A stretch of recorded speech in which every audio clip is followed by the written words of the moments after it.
입니다. 사사기는 성경 어디에 위치하고 있죠? 구약 성경에 여호수아 다음에 위치하고 있어요. 성경을 볼 때 시대적 배경을 아는 것이 어느 시대에 속한 성경인지 아는 것이 참 중요합니다. 구약의 여호수아 다음에 위치한 사사기는요, 사사기의 시대적 배경은 그와 같이 여호수아 다음의 이야기를 다루고 있어요. 이스라엘 12지파를 이끌고 가나안 땅으로 이스라엘 백성이 도착했죠. 그죠? 그리고 여호수아가 죽은 후, 그리고 첫 번째 왕 사울 왕이 이스라엘을 통치하기 전까지의 시대, 이렇게 여호수아가 죽은 후 사울이 통치하기 시작한 시기 전까지의 시대를 사사 시대라고 합니다. 많이 들어보셨을 거예요. 그죠? 그러니까 이것을 봐도 그 특징을 알 수 있습니다. 사사 시대에는요, 이스라엘 전체 12지파 전체를 이끄는 지도자가 없었어요. 지금까지 이스라엘 나라에는 탁월한 지도자들이 있었어요. 첫 번째 지도자가 누구죠? 모세. 그죠? 모세는 정말 탁월한 지도자였습니다. 그리고 그 다음 지도자 여호수아가 있었어요. 그런데 이스라엘 백성들은 이 탁월한 지도자가 없는 상황에서 사사기를 맞이합니다. 목자가 없으면 그 양들이 마음대로 행한다고 하잖아요. 이와 마찬가지로 지도자가 없는 이스라엘은 죄와 사망의 길로 걸어가게 됩니다. 그래서 우리가 잘 알고 있는 유명한 말씀이죠. 사사기 21장 25절 말씀인데요, 사사기 제일 마지막 절에 위치한 말씀입니다. 우리 방송실에서 나오면 함께 읽어보도록 하겠습니다. 그때 이스라엘에 왕이 없으므로 사람이 각기 자기의 소견에 옳은 대로 행하였더라. 아멘. 이스라엘을 통치하는 탁월한 지도자가 없어서, 그래서 각기 자기 소견대로 행하는 시대가 바로 사사시대. 그리고 오늘 읽은 본문이 그 첫 번째 장, 첫 번째 이야기가 나오는 사사기 1장입니다. 우리가 잘 알기로 사사시대를 암흑기라고 하죠. 어둡고 고통스럽고 절망스러운 시대, 그 시대를 바로 사사시대라고 합니다. 왜 그렇게 평가하는지, 그리고 오늘날 우리의 모습과 유사한 점은 없는지 살펴보면서 다시 한번 결심하고 반성하는 그런 금요일 밤 되길 주님의 이름으로 소망합니다. 1절이죠. 여호수아가 죽은 후에 이렇게 나오고 있어요. 여호수아는 이스라엘 12지파를 이끌고 가나안 땅에 들어갑니다. 그곳에서 가나안 핵심 족속들과 싸웠어요. 그리고 이기고 땅을 정복합니다. 12지파 사람들에게 제비를 뽑아 12지파 사람들에게 적절하게 땅을 분배했어요. 그리고 탁월한 지도자 여호수아가 죽게 됩니다. 앞으로 사사 시대가 왔다라는 것을 1절에 통해서 알 수 있죠. 여전히 그 땅에는 가나안 족속들이 살고 있었어요. 이스라엘 백성들만 산 것이 아니라 가나안 족속까지 함께 살고 있었습니다. 하나님의 뜻은요, 타락한 가나안 족속과 함께 사는 것이 아니라 타락한 가나안 족속을 진멸하는 것이었어요. 하나님의 뜻은 가나안 족속을 진멸하는 것이었습니다. 그래서 이스라엘 자손들이 하나님께 묻습니다. 하나님, 누가 먼저 올라가서 가나안 족속과 싸웁니까? 그랬더니 하나님께서 대답하시죠. 2절 말씀이죠. 여호와께서 이르시되 유다가 올라갈지라. 보라, 내가 이 땅을 그의 손에 뭐라고요? 넘겨 주었노라. 뭐라고요? 넘겨 주었노라. 넘겨 줄까 하노라. 혹은 넘겨 주려고 한다. 혹은 넘겨 줄까 말까, 이런 게 아니에요. 뭐예요? 넘겨 주었노라. 이미 넘겨 주었다라고 얘기를 하고 있죠. 3절 말씀입니다. 유다가 그의 형제 시몬에게 이르되 어떤 땅? 내가 제비 뽑아 얻은 땅. 얻었다. 내가 얻은 땅, 내 땅. 이 내 땅에 같이 나가서 싸우자. 유다 지파도요, 하나님께서 주셨다라는 것을 알고 있었어요. 하나님께서 이미 주셨고 유다 지파들도 하나님께 받은 땅이라고 알고 있었습니다. 왜? 하나님께서 말씀하셨고 하나님께서 약속하셨기 때문이죠. 그런데 오늘 3절 본문을 보면 참 신기한 장면이 나옵니다. 유다 지파가 누구를 찾아가죠? 시몬 지파를 찾아가요. 가까운 지파 시몬을 찾아갑니다. 여러분, 시몬은요, 큰 지파가 아니었어요. 강력한 지파가 아니었어요. 누가 더 강력한 지파였나요? 유다 지파가 강력한 지파였어요. 그런데 시므온을 찾아가서 함께 전쟁하러 가자라고 얘기하는 거예요. 여러분 왜 그랬을까요? 유다 지파는 하나님의 약속을 알면서도 얻은 땅이라고 고백하면서도 불안했던 거예요. 과연 나 혼자 할 수 있을까? 과연 저 무서운 가나안 백성들을, 가나안 족속 사람들을 내가 이길 수 있을까? 무섭고 두려워했던 겁니다. 그래서 옆에 붙어 있는 친한 시므온 지파를 찾아가서 같이 가자라고 도움을 요청하는 거예요. 하나님께서 주셨습니다. 정확하고 확실하게 주셨습니다. 자기 땅이라고 믿고 있었어요. 믿음이 있었습니다. 그럼에도 불구하고 하나님의 약속, 하나님의 말씀보다 시므온 지파를 찾아가서 도움을 요청하는 것을 우리는 볼 수 있습니다. 여기서 우리는 이스라엘의 타락을 발견할 수 있어요. 이스라엘 타락이 무엇입니까? 하나님으로 만족하지 못하는 것입니다. 하나님의 약속으로 만족하지 못하는 거예요. 그게 아니라 시므온 지파가 필요한 거예요. 이것이 바로 이스라엘의 영적 타락의 첫 번째 모습입니다. 하나님 한 분만으로 만족하지 못하는 것, 그것은 바로 영적 타락입니다. 예전에 신방을 간 적이 있었는데요, 어떤 한 성도님이 너무 불안하고 염려가 돼서 무당을 찾아갔대요. 왜 웃으시죠? 믿기지 않는 이야기니까 웃으시죠, 그죠? 무당을 찾아가서 했는데 마음이 안 시원해졌다고 저한테 얘기를 하는 겁니다. 뭘 얘기해 줘야 될까요, 제가? 그래도 한편으로 공감을 해줘. 좀 많이 불안하셨군요. 그래도 그러면 안 돼요, 이렇게 얘기를 해줬죠. 그리고 기도를 했던 기억이 있습니다. 차라리 목사를 찾아오지 왜 무당을 찾아갔을까? 여러분 왜 무당을 찾아갔을까요? 한편으로 이해돼요. 왜? 불안하니까, 염려되니까, 얼마나 무서웠으면, 얼마나 걱정됐으면 무당을 찾아갔겠습니까? 여러분, 하나님 말고 다른 것을 찾는 것이 바로 영적 타락이라는 거예요. 하나님 말고 다른 것을 기대는 것이 영적 타락인 거예요. 무당을 찾아가는 성도님은 잘한 건가요? 잘못한 건가요? 잘못했죠. 그런데 저와 여러분에게도 무당이 아닌 다른 시몬 지파가 있다라는 거예요. 여러분이 불안하며 찾아가는 뭔가가 있지 않습니까? 여러분이 좀 힘들거나 외로울 때 찾아가는 무엇인가가 있지 않습니까? TV 프로그램을 찾아갈 때가 있고, 스마트폰을 찾아갈 때가 있고, 금고에 있는, 통장에 있는 잔고를 보면서 기뻐할 때가 있어요.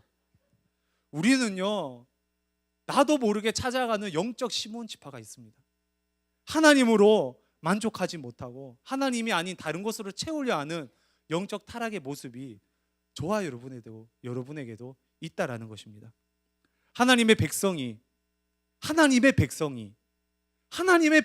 영적으로 타락하면 하나님이 아닌 다른 것을 찾으려고 합니다. 이스라엘 백성의 첫 번째 타락, 사사시대의 첫 번째 타락은 바로 하나님이 아닌 다른 것에 만족함을 누리려 하는 것에 있었습니다. 본문으로 다시 돌아와서요, 유다 지파와 시몬 지파가 함께 힘을 얻고 베색에 갑니다. 베색에서 10,000명을 죽여요. 우리 4절 하반절 말씀이 있죠. 그들이 베색에서 10,000명을 죽이고, 그리고 베색에서 아도니 베색을 만납니다. 그리고 그의 엄지 손가락과 엄지 발가락을 잘라요. 아도니라는 말이 주인이라는 말이에요. 그래서 아도니야 이러면 야훼, 하나님 여호와는 주인이시다 이런 말이고, 아도니 베색 이러면 베색의 주인, 베색의 왕 이런 말이죠. 다시 말해서 베색의 왕, 베색의 통치자였습니다. 이 베색의 통치자였던 아도니 베색을 데리고 와서 그의 엄지 손가락과 엄지 발가락을 잘라요. 그런데 참 신기한 말씀이 7절에 나오고 있어요. 7절 말씀 우리 함께 보면, 아도니 베색이 이르되 옛적에 70명의 왕들이 그들의 엄지 손가락과 엄지 발가락이 잘리고 내 상 아래에서 먹을 것을 줍더니 라고 되어 있습니다. 어떤 말인가요? 아도니 베색이 무려 70명의 이 족속들을 잡아서 죽여서 엄지 손가락과 엄지 발가락을 자르고 포로 데리고 와서 상 밑에서 이렇게 지내게 했다라는 거예요. 누가 이렇게 엄지 손가락과 엄지 발가락을 잘랐다고요? 아도니 베색이. 근데 지금 누가 자르고 있나요? 이스라엘 백성이 자르고 있어요. 끔찍합니다, 여러분. 뭐가 끔찍합니까?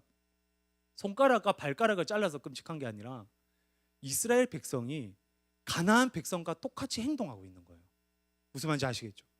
이스라엘 백성이 가나안 백성들이 했던 통치의 방법을 똑같이 행하고 있었다라는 거예요. 이스라엘 백성의 두 번째 타락은 가나안 족속과 똑같이 생활하는 것에 있습니다. 여러분, 하나님의 명령이 무엇이었죠? 가나안 족속들을 어떻게 하라? 진멸하라. 다 죽이라는 거예요. 그 자리에서 죽이라는 거예요. 그런데 이 말씀에도 불구하고 이스라엘 백성은 엄지손가락과 엄지발가락을 자르고 포로로 끌고 갑니다. 끌고 가는 도중에 7절 말씀 보면 그를 끌고 예루살렘에 이르렀더니 그가 거기서 죽었더라. 바로 죽이지 않고 끌고 가다가 죽어요. 하나님의 말씀대로 행하지 않습니다. 왜 바로 죽이지 않고 끌고 갔는지 그 속사정은 알 수 없습니다. 그 핑계는 나와 있지 않아요. 그런데 한 가지 확실히 알 수 있는 것이 무엇입니까? 이스라엘 백성은요, 하나님의 말씀대로 살지 않아요. 이스라엘 백성의 삶의 모습은 하나님의 말씀이 없습니다. 이스라엘 백성의 삶의 모습은 가나안 족속의 삶과 매우 유사하다라는 것을 우리는 발견할 수 있습니다. 사사기 1장 7절밖에 안 되는 이 본문을 통해 우리가 알 수 있는 이스라엘 백성의 두 번째 타락은요, 가나안을 따라하는 것입니다. 말씀을 따라하는 것이 아니라 가나안을 따라하는 것, 그것이 바로 이스라엘의 두 번째 영적 타락입니다. 한국은요, SUV 차량이 굉장히 유행해요. 요즘은 지나가다 보면 하얀색 SUV 차량이 굉장히 많습니다. 여러분 한번 주의 깊게 살펴보세요. 네이버에서 한국 SUV라고 치면요, 네이버 백과사전에 딱 링크되어 있는 내용이 한국이 2005년도부터 주 5일제가 늘어나기 시작했대요. 그래서 주말에 이틀을 놀다 보니까 사람들이 SUV 차량을 가지고 또 야외로 나가기 시작했다고 해요. 그래서 그때부터 자연휴양림 혹은 캠핑 같은 것들이 유행하기 시작했습니다. 여러분, 이게 잘못됐습니까? 1박 2일로 가족들과, 사랑하는 가족들과 함께 놀러 가는 게 잘못됐습니까?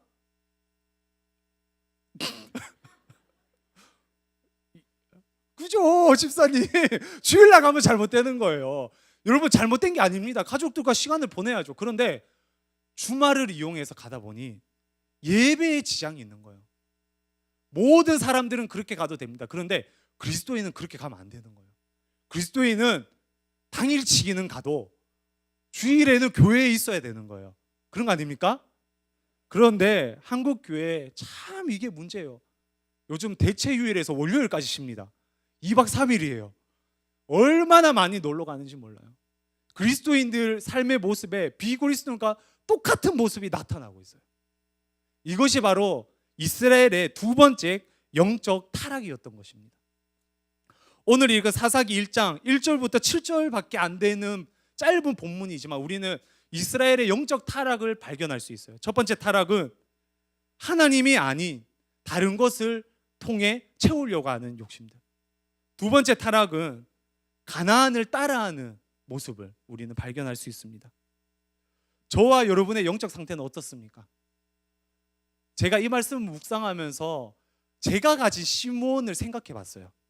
부끄러워서 말은 못하지만 저에게도 시므온이 있어요. 힘들 때나 괴로울 때나 답답할 때 찾아가는 시므온이 때때로 있는 것 같더라고요.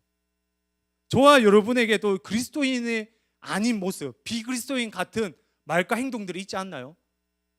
저도 곰곰이 생각해 봤더니 그런 말과 행동들을 참 많이 하고 있더라고요. 여러분도 마찬가지일 줄 압니다. 하나님으로 만족하지 않고 시므온 지파를 찾아갈 때가 있어요. 말씀에 순종하기보단 우리의 말과 행동이 비그리스도인과 유사하고 닮아갈 때가 참 많습니다. 그런데 본문을 보면요, 참 신기한 장면이 나와요. 우리 7절 말씀에 나오니 아도니 베색의 고백인데요, 7절 함께 보면 아도니 베색이 뭐라고 고백하냐면 하나님이 내가 행한 대로 내게 갚으심이로다. 다시 한번 우리가 함께 읽어보겠습니다. 하나님이 내가 행한 대로 내게 갚으심이로다. 이렇게 고백합니다. 누가 했다고요? 하나님이. 어떻게 했다고요? 행한 대로 갚으셨다. 이 대단한 신앙 고백 아닙니까? 하나님이 하셨다. 그리고 내가 행한 대로 보응하셨다. 종말론적인 신앙 고백을 정확하게 하고 있어요.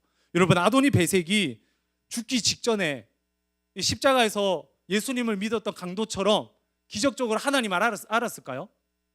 저는 아니라고 봅니다. 아도니 베섹은 왜 어떻게 이렇게 신기하게 하나님이 하셨다라고 고백하고 있는 걸까요? 여러분, 누가 아도니 베섹의 손가락과 발가락을 잘랐다고요? 이스라엘 백성. 그런데 아도니 베섹은 누가 잘랐다라고 고백하나요? 하나님. 이스라엘 백성이 잘랐는데 하나님이 잘랐다라고 고백하는 거예요. 이스라엘이 잘랐는데 왜 아도니 베섹은 하나님이 잘랐다라고 고백할까요? 이스라엘 백성이 아도니 베섹에게는 하나님의 백성이었어요.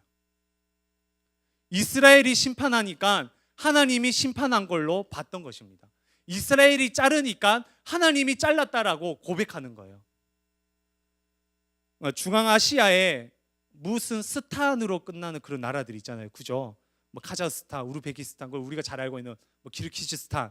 이 스탄이라고 뒤에 고백이 아니라 스탄의 이름이 붙는 나라가 이슬람 국가예요, 그죠? 그래서 우리가 뭐 카자흐스탄 사람이다 하면 어떤 생각을 하나요? 왠지 약간 이제 까무잡잡하고, 그리고 여성들은 이게 머리에 뭐 히랍 이렇게 뭘 쓰고 다닐 것 같고, 그 이슬람 사람일 것 같아요, 왠지 그 나라들은, 그죠? 마찬가지예요. 이방인이었던 아도니 베섹이 이스라엘 백성이 오는 것을 보고, 이스라엘 백성이 심판하는 것을 보고 누가 했다라고 고백하는 거예요? 하나님. 왜? 이스라엘 백성이 곧 하나님의 백성이었기 때문이에요. 그래서 우리가 잘 알고 있는 유명한 언약, 시내산 언약이 있습니다.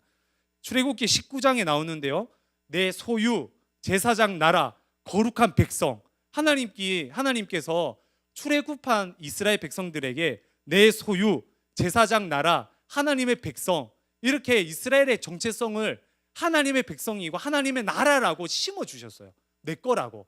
즉 이스라엘은 누구 거였습니까? 하나님. 이스라엘은 누구의 백성이었습니까? 하나님의 백성. 이스라엘은 누구의 나라였습니까? 하나님의 나라였어요. 이스라엘뿐만 아니라 이방인들도 그렇게 생각했다라는 거예요. 이 시각을 가지고 오늘 본문을 다시 한번 살펴보면요, 사사기 이스라엘 백성이 어떤 문제가 있었다고요? 두 가지 타락을 했다고 했습니다. 이스라엘 백성은 타락한 이스라엘 백성들이었어요.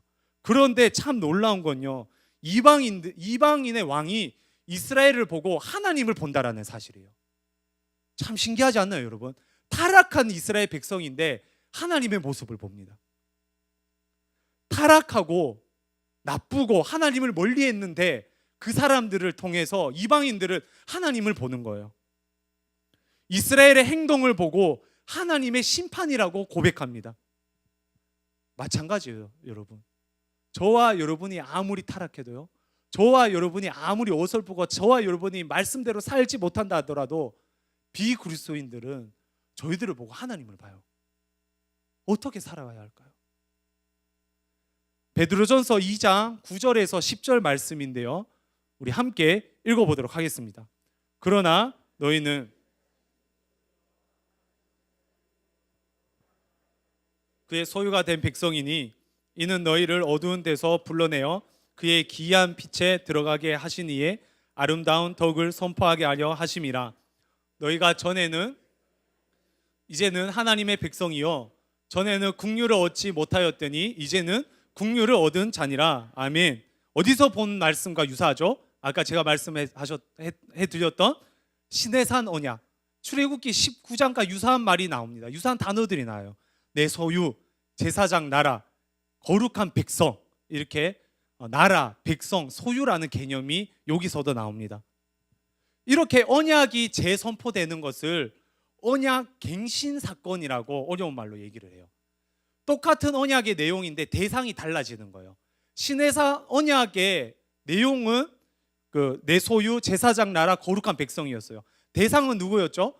출애굽한 이스라엘 백성이었어요. 그래서 이방인들은 이스라엘 백성을 통해 하나님 나라, 하나님의 백성을 보았어요. 이 베드로 전서에서 언약 갱신 사건을 통해서 똑같은 언약이 선포되는데 대상이 누군가요? 예수님을 믿는 사람들, 이스라엘에 국한된 사람이 아니라 예수님을 믿는 사람들. 내용은 소유, 나라 백성이에요. 다시 말해 사람들은요, 저와 여러분처럼 예수님을 믿는 사람을 통해 하나님을 봅니다.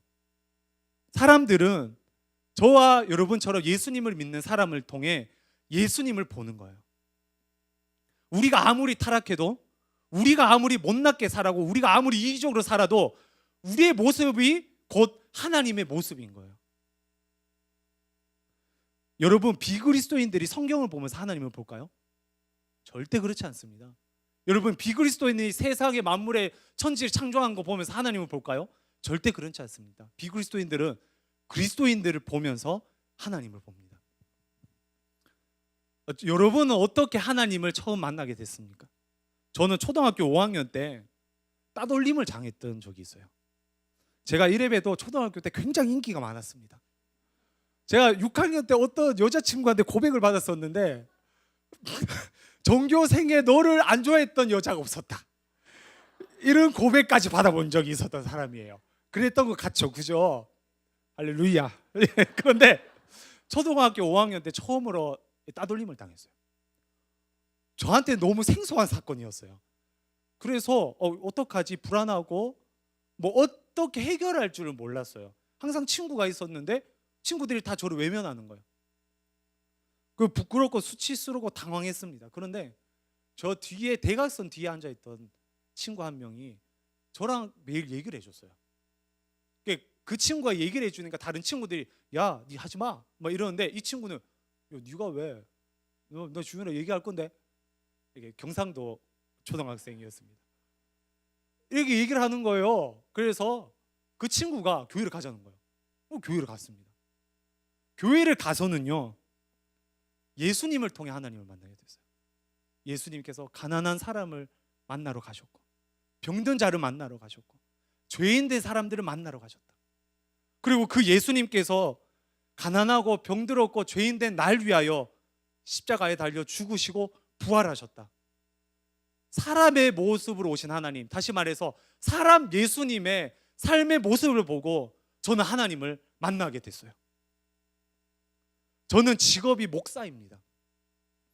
제가 저 친구의 말과 행동을 통해 교회를 갔던 것처럼 제가 사람으로 오신 예수님의 모습을 통해 하나님의 마음을 발견했던 것처럼 제가 만나는 성도들은 저의 말과 행동을 통해 하나님을 발견하고 있더라고요. 제가 위로해 주면 하나님이 하셨다라고 얘기하고, 제가 말씀을 전해드리면 하나님이 하셨다라고 얘기하더라고요. 이런 모습을 보면 저는 참 회개할 게 많은 사람입니다. 저에게도 날마다 시몬 지파가 있고, 제 말과 행동에는 날마다 비그리스도인 같은 모습이 참 많거든요. 그런데 여전히 목사라는 이유로, 예수님 믿는다는 이유로 사람들은, 그리고 성도들은, 여러분들은 저를 통해 하나님의 모습을 발견하곤 하더라고요. 그래서 다짐합니다. 똑바로 살자. 말과 행동이 달랐던 소위 잘 나가는 연예인들, 문학인들, 지성인들, 정치가들처럼 살지 말고 똑바로 살자, 이렇게 다시 한번 다짐하게 됩니다. 왜? 비그리스도인은 저의 모습을 통해 하나님을 보기 때문입니다. 사랑하는 신의 성도 여러분, 우리의 말과 행동을 돌아봅시다. 우리의 모습들을 돌아봅시다. 우리가 타락하면요, 비그리스도인들은 타락한 하나님을 바라보는 거예요. 우리가 멋대로 살아가면 비그리스도인들은요, 하나님은 멋대로 살아가는가 보다, 하나님이라는 신은 자기 멋대로 사는가 보다, 이렇게 얘기하는 거예요. 우리가 이기적으로 살면요, 하나님이 이기적이구나 라고 생각하는 거예요.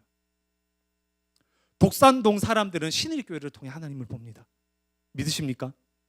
우리가 베풀고 섬기고 사랑할 때 독산동 사람들이 하나님은 저런 분이시구나 이렇게 생각하고, 우리가 나만 알고 이기적으로 볼 때, 그런 행동을 해 나갈 때 독산동 사람들은 우리를 보고 이기적인 하나님이라고 손가락질할 겁니다. 우리가 이상하면 하나님이 이상하게 됩니다. 우리가 상식에서 벗어나면 하나님이 상식에서 벗어난 분이 되는 거예요. 그런데 우리가 하나님만으로 만족하고 하나님으로 자족한다면 하나님은 완전하신 하나님이 될 줄 믿습니다. 우리가 작은 것에 감사해야 하고, 그리고 비그리스도인과 다른 삶을 살아간다면 우리의 모습을 통해 하나님이 영광 받을 줄 믿습니다. 말씀 맺도록 하겠습니다. 저와 여러분은 하나님의 백성입니다. 하나님의 자녀입니다. 예수를 믿는 모든 사람들은 하나님의 백성이고 하나님의 자녀입니다. 우리의 말과 행동이 부족해도 그렇게 보이게 될 거예요. 다시 한번 우리의 삶을 돌아보며 주님의 백성으로 살아가는, 그래서 하나님께 영광 올려드리는 저와 여러분들 되시길 주님의 이름으로 축원드립니다. 우리 함께 들은 말씀을 생각하면서 회개하며 나아갑시다.